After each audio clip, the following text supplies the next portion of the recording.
In July of 2017, every member of the Joint Chiefs of Staff met with newly elected President Donald Trump for the first time. It didn't go well. You're all losers, the presidents told them, according to a Foreign Policy magazine account. You don't know how to win anymore. Now, that's a harsh assessment, obviously, though arguably true. But the Joint Chiefs of Staff are, keep in mind, the country's highest-ranking military officers. Their job is to follow the orders of elected officials and protect the country, no matter how much their feelings may be hurt. But in this case, that's not what happened, because the rules are different now. According to U.S. Army Major General Paul Eaton, the president's insults that day and similar comments he made in public were a bitter humiliation for the country's military leaders. And they made it their mission to undermine civilian control of the Pentagon ever after. Quote, I was really shocked by how many of my former colleagues voted for the former president and openly supported him, Eaton said. But when Trump turned on the military, well, the military turned on him, end quote. Now, keep in mind, that's not how democracy is supposed to work. Military leaders report to the people you elect. But again, that's not what happened. Stories began leaking about how the president, President Trump, was ignoring classified intelligence about Russian bounties in Afghanistan. Where do you think those stories came from? They came from the Pentagon. That was payback. Then the military simply refused to withdraw troops from Syria and Afghanistan, even though they were ordered to do so by the elected president of the United States. Again, no more civilian control of the military. When Joe Biden finally became president on Inauguration Day, the chairman of the Joint Chiefs of Staff, Mark Milley, was so excited he couldn't control himself. Quote, no one has a bigger smile today than I do, Milley told Michelle Obama, sucking up like a child. You can't see it under my mask, but I do.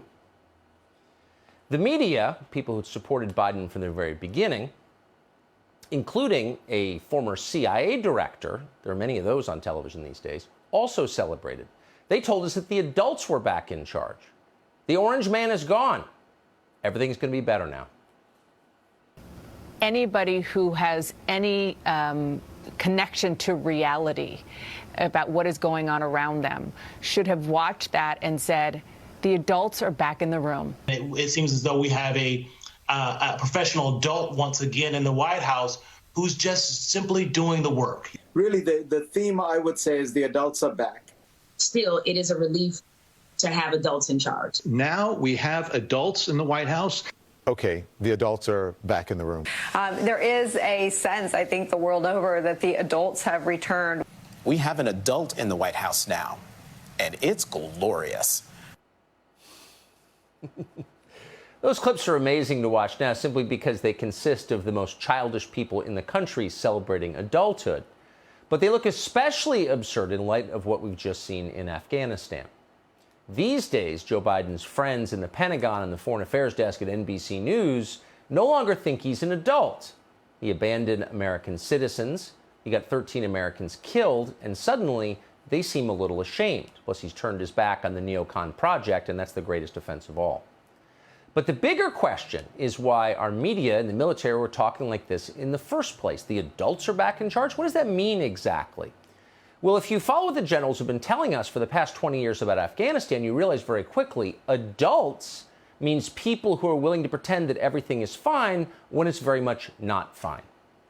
Consider that no matter how badly our mission in Afghanistan was deteriorating, by the way, we were never clear on what that mission was, but clearly our strategy of pacifying the country was falling apart. No matter how badly it got in Afghanistan, the Pentagon and its many spokesmen repeatedly told us we were making incredible progress. And progress is the word they used again, and again, almost as if they'd coordinated it. In 2005, for example, the head of U.S. Central Command, General John Abizaid, told reporters, quote, over the 3 years we've been operating here, Afghanistan has shown interesting progress.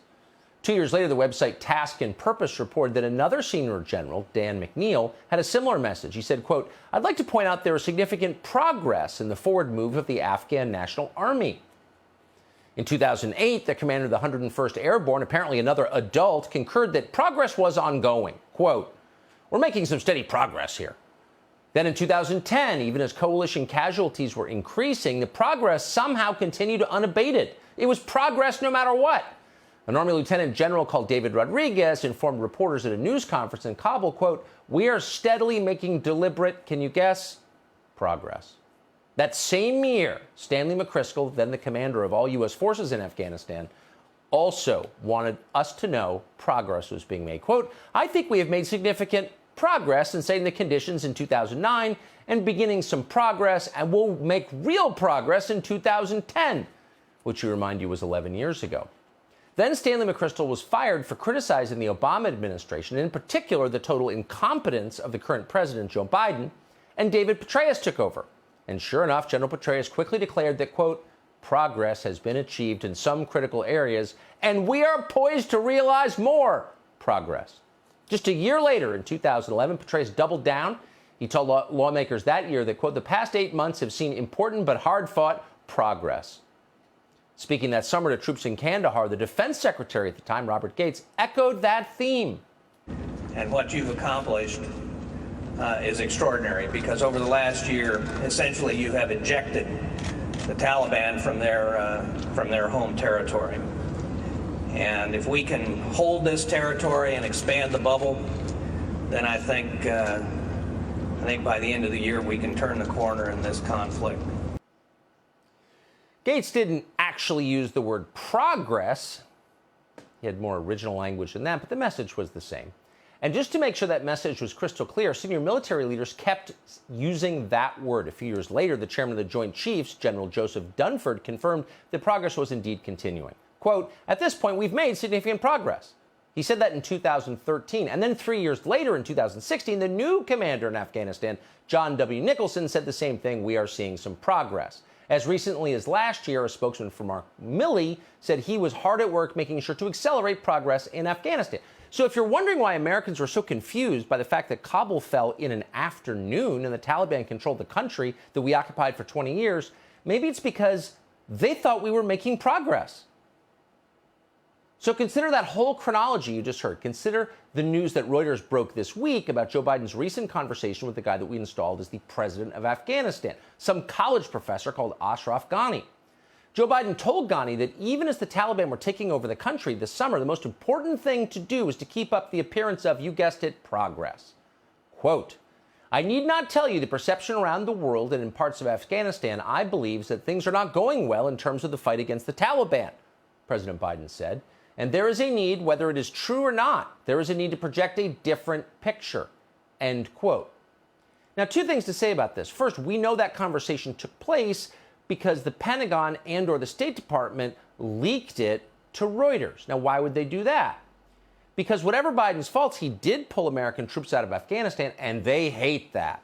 So they leaked an audio tape of the president speaking to another head of state. That's illegal.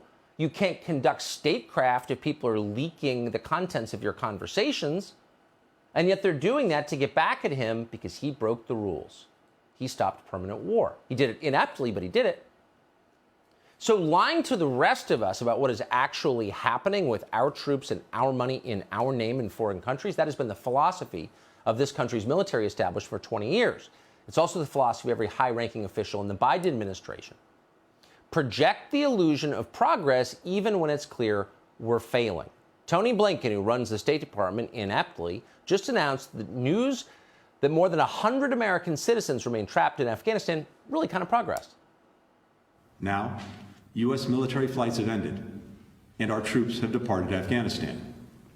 A new chapter of America's engagement with Afghanistan has begun. We believe there are still a small number of Americans, under 200, and likely closer to 100, who remain in Afghanistan and want to leave. We're trying to determine exactly how many. We had 20 years to figure it out, but we have no idea how many Americans, including school children, remain in Afghanistan because we're the adults in the room. And that's why we're going to lead with our diplomacy. Now, what does that look like exactly? How do you lead with diplomacy? Well, here's one example.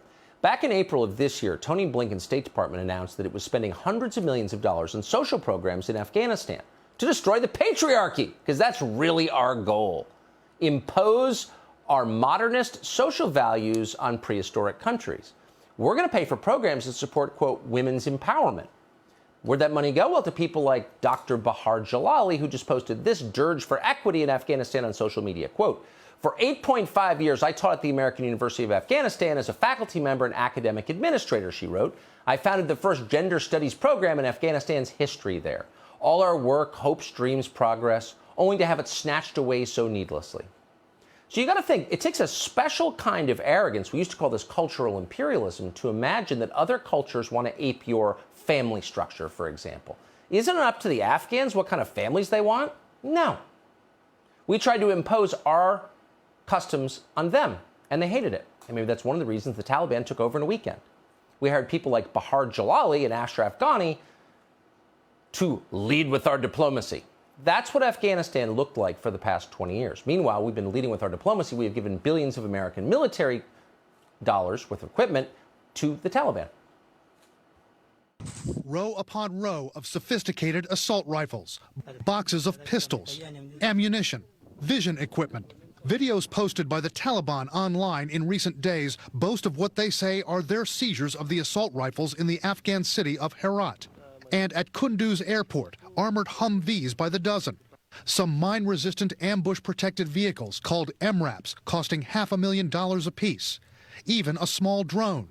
These are the potentially lethal spoils the Taliban are believed to have captured in recent days from defeated Afghan forces. Weapons made in America, supplied by the U.S. to their fallen Afghan allies.